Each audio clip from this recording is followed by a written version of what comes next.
Assalamualaikum warahmatullahi wabarakatuh. Waalaikumsalam warahmatullahi wabarakatuh. Hamdan katsiran thayyiban mubarakan fi.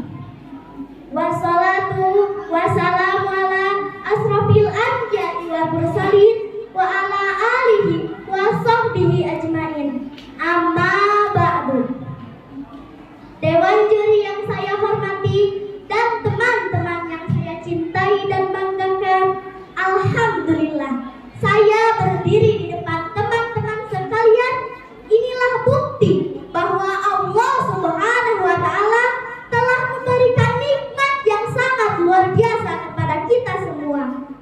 Semoga aktivitas yang kita lakukan hari ini dapat menjadi nilai kebaikan di mata Allah Subhanahu wa Ta'ala, serta dijauhkan dari kesia-siaan. Sebagaimana Allah berfirman dalam Quran surah Ali Imran ayat 191 yang berbunyi, A'udzubillahi minasyaitonirrajim. Bismillahirrahmanirrahim. Rabbana ma khalaqta hadza batilan subhanaka faqina azabannar. Ya Tuhan kami, tiadalah Engkau menciptakan ini dengan sia-sia. Maha suci Engkau, maka peliharalah kami dari siksa neraka.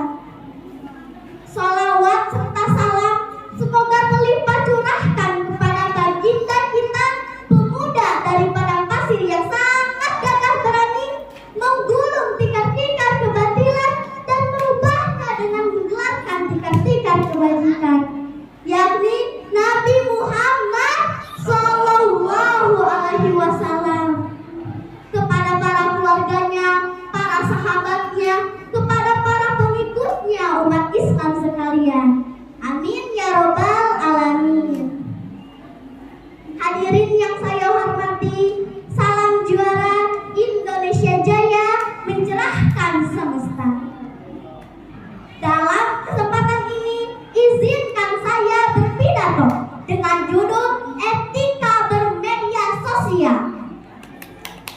Wahai saudara-saudaraku, kita semuanya tahu bahwa seiring perkembangan zaman, dunia telah berubah. Perkembangan itu salah satunya karena kemajuan teknologi. Hampir di setiap rumah, sekolah, maupun perkantoran menggunakan teknologi. Dari mulai gawai, nah coba teman-teman, ada yang tahu apa itu gawai?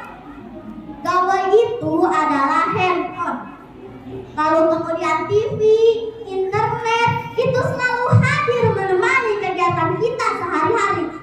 Bahkan banyak orang yang satu hari saja tidak ditemani internet, maka hidupnya seolah terasa hampa, seolah ada yang hilang dari kantong celana. Lalu rasa takut dan was-was muncul. Takut tidak bisa membuka WhatsApp, takut tidak bisa membuka IG, YouTube, dan takut tidak bisa membuka TikTok-an.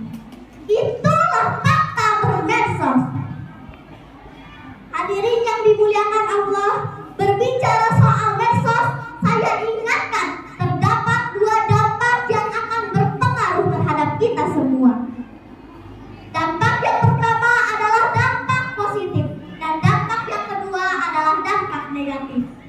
Dari kedua dampak tersebut, kita harus memilih dampak yang baik atau positif. Allah Subhanahu wa Ta'ala berfirman, A'udzubillahi minasyaitonirrajim. Bismillahirrahmanirrahim. Ya ayyuhalladzina amanu taqullah wa qulu qawlan sadida. Wahai orang-orang yang beriman, bertakwalah kamu kepada Allah dan ucapkanlah perkataan yang benar. Kemudian Allah berfirman dalam Quran surah Al-Zalzalah ayat 7 dan 8. Bismillahirrahmanirrahim. Faman ya'mal misqala dzarratin khairan yarah wa man ya'mal misqala dzarratin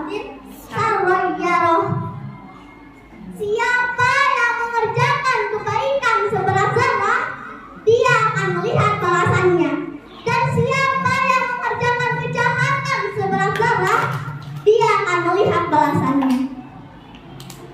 Dari petikan ayat di atas, jika kita ingin balasan yang baik dari Allah, maka lakukanlah kegiatan-kegiatan yang baik pula. Begitu juga dalam bermedsos.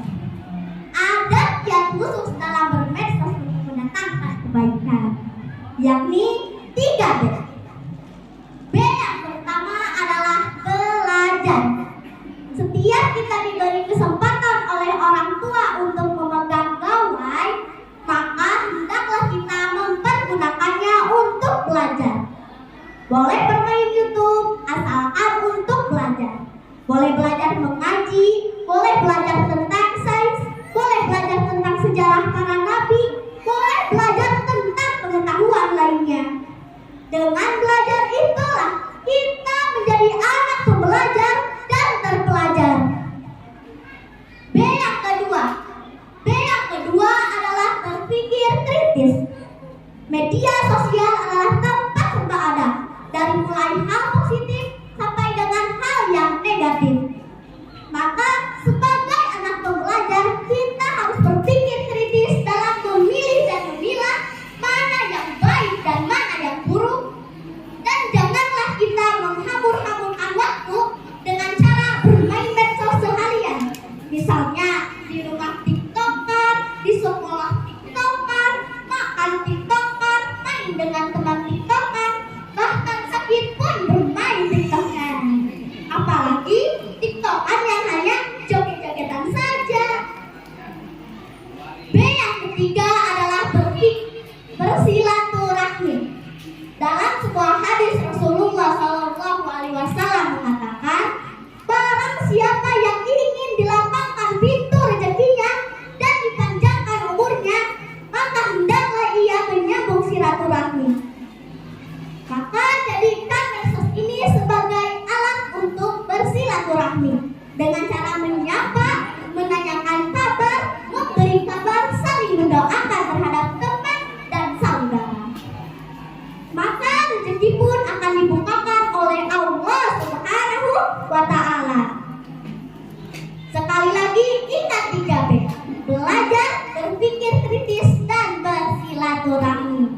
Teman-teman, saya punya pantun nih. Jarang berjumpa dengan saudara, bisa bertemu dalam tatap maya. Bersilaturahmi membuka rezeki semua. Media sosial bekerja untuk mencerahkan semesta. Demikian itu yang bisa saya sampaikan. Mohon maaf bila ada kekurangan. Nur wal qalami wa ma yasturun.